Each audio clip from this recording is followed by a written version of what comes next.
John, come on, use your intelligence. You know that the communist line is based on the big lie. They pull off some fiendish, indefensible act against a helpless nation or individual, and then they shout down world criticism by pointing at us and calling us capitalistic aggressors. For example, they suddenly attack Hungary.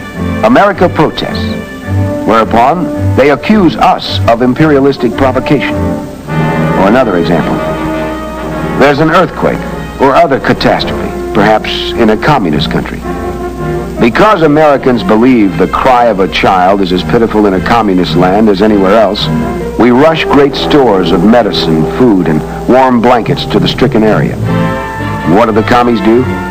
They remove all USA identification and replace with communist labels before distributing them. Then set up the howl that America is selfish for not helping more. When the plain fact is, America is the most generous country on earth. Through our churches, American Red Cross, care packages, and the government itself, we have provided foreign aid to more than 100 countries, running into countless billions. The United States has given more to needy nations, including communist countries, than all the communist countries put together have given to other nations throughout all time. Now, sure, of course, they're going to say that we're selfish. That's the way they operate. And others just parrot the communist line.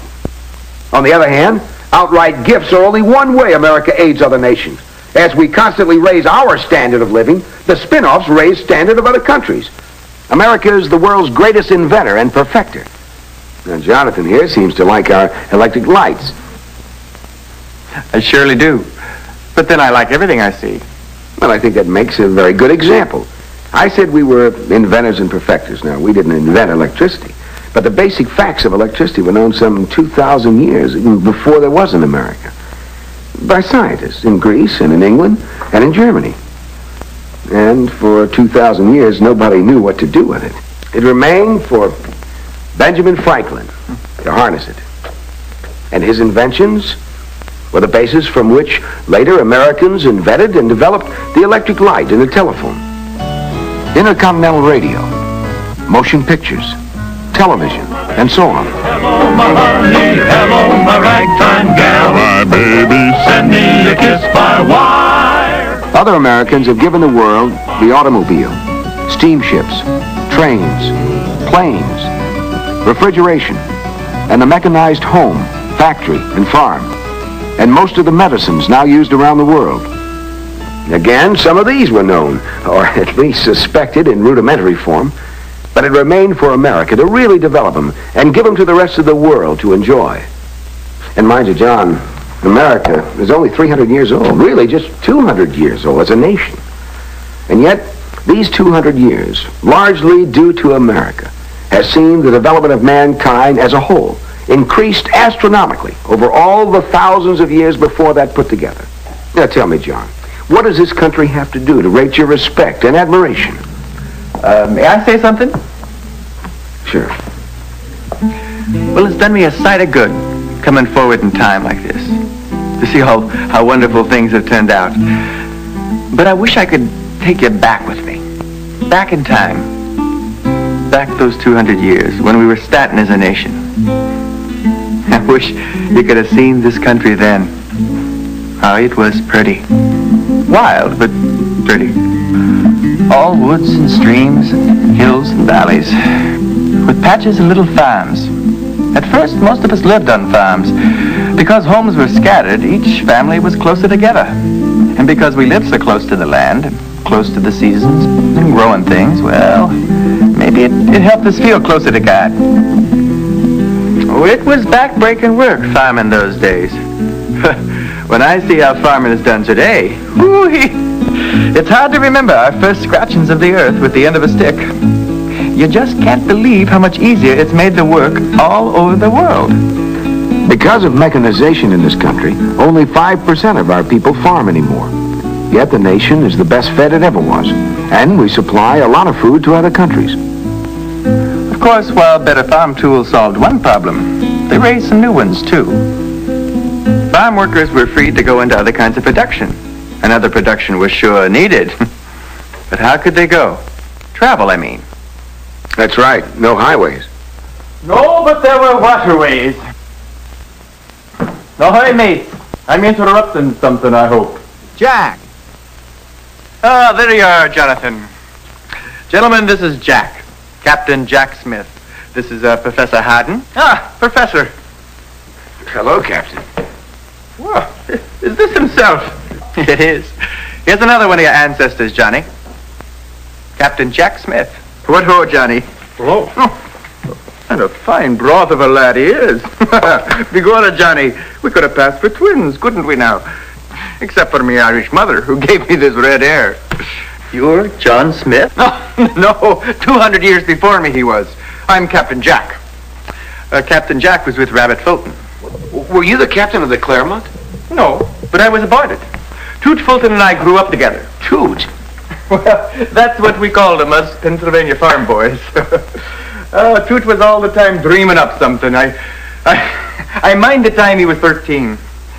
He fixed up a paddle wheel to our fishing boat so we wouldn't have to row it.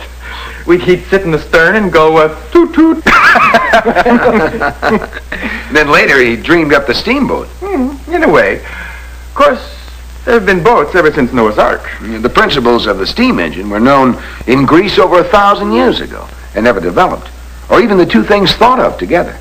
No, not till America. That's right. Because you see, Johnny, in America, well, people have always been free to dream and to work to make their dreams come true. A lot of American inventors worked on the steamboat. There was Fitch, and Stevens, and Rumsey, and Livingston.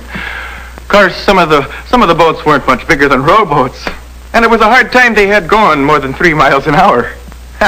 A Green Mountain boy could walk faster than that. If he could find 3 miles of open ground. Fulton designed a special boat with a special engine. We run it from New York to Albany and back. 32 hours up, 30 hours back. But the round trip, mind you, was nigh on 300 miles. And that's something a steamboat had never done at all before. So that's why Toot Fulton gets credit for the first steamboat. That was the Claremont. Sure. But her full name was Catherine of Claremont. Catherine was the name of Fulton's wife, and Claremont was the name of her papa's farm. You see, he put up part of the money. Oh? People forget things. They forget all the other things that Fulton did to advance water travel all over the world. You see, the way he saw it in this new wilderness land, it was a heap easier to build waterways than highways. Why, he dreamed up a system for making rivers more navigable and tied them together with canals. Indeed, he even invented the first power digger to ream out rivers and dig canals. He planned the Erie Canal from the Hudson River to Lake Erie, one of the first real steps in pushing this nation westward. And did you know he built 15 more steamboats, including the Raritan and the New Orleans, that opened up power shipping up and down the Mississippi? Now the New Orleans, that's the one I was captain of. Oh. And he worked in Europe, too, didn't he? Oh, indeed he did. He helped several countries with their river and canal systems. So you see, Johnny, America was still young, not much older than you are now. Already she was helping other countries, and she's been doing it ever since. And I don't need to tell you what better getting around means for any nation. If this nation had done nothing else, she's justified her destiny by developing power transportation for the world. Water, land, and air. And remember, all this in little more than a century. 100 years. Why, that's no time at all, when we can trace other civilizations back 10,000 years. In a little more than 100 years, this nation has given the world the steamboat, and then the railroad, And then the Model T. oh, don't tell me. Smitty! Hello, Smitty. Meet Professor Haddon. Professor, this is John Jeremy Smith, but you call him Smitty. Pleased to meet you, Professor. Hi, Smitty. And that young fellow over there is, grandfather. Well, you remembered. You couldn't have been, what was it, 7 or 8 when I died. 8, but I remember. Good boy, Johnny. Now, what's this all about, Jonathan? Well, we were just reminding him of what it was that made this country great. Who, Johnny? Well, I know him. He's my own flesh and blood. Well, he's ours, too.